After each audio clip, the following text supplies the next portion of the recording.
We have become blind to that inherent dignity, and thus we have this world that disparages and degrades one another, cancels people, tries to ruin their lives, and even does away with them, right?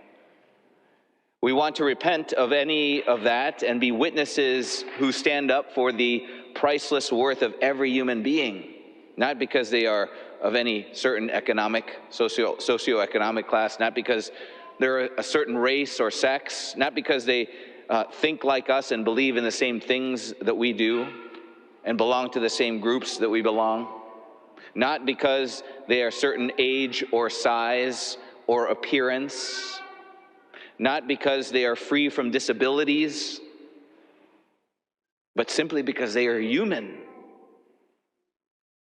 And it's that humanity that makes them sacred.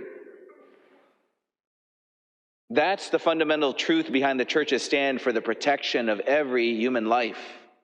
At the risk of sounding cruel for a moment, why should anybody care about the plight of immigrants or the poor or the sick or the elderly or about anyone else for that matter? Isn't it simply because they're human and that they are entitled to dignity? That's why we should be concerned with every human being, wherever we find them. Why does all of this suddenly change when it comes to the unborn human being? By the way, the preborn child is the only class of innocent human beings that's legal to kill with impunity, right?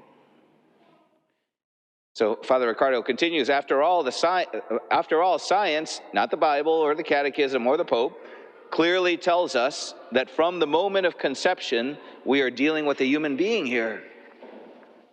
Isn't this a simple either-or matter? Either all human beings have rights, or only some human beings have rights. If only some human beings have rights, who are the ones to whom we have given that kind of power to determine that? Right? And what criteria do they use? Skin color? Sex? Socioeconomic class? Whatever the criteria used, it must be arbitrary. Which world would you want to live in?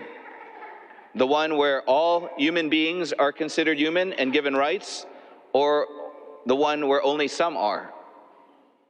I'd like to close with the concluding and hopeful words of St. John Paul the Great in his 1987 visit to America. And in fact, he said these words right here in Michigan at the Detroit airport as his final farewell before returning to Rome.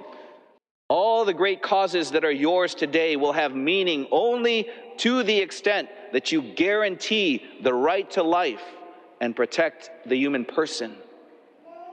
Then he lists some of these causes: feeding the poor and welcoming refugees, reinforcing the social fabric of this nation, promoting the true advancement of women, securing the rights of minorities, pursuing disarmament while guaranteeing legitimate defense.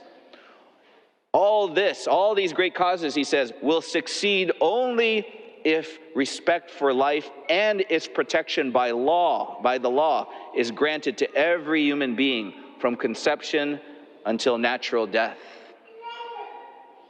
Every human person, he continues, no matter how vulnerable or helpless, no matter how young or old, no matter how healthy, handicapped, or sick, no matter how useful or productive for society, is a being of inestimable worth, created in the image and likeness of God.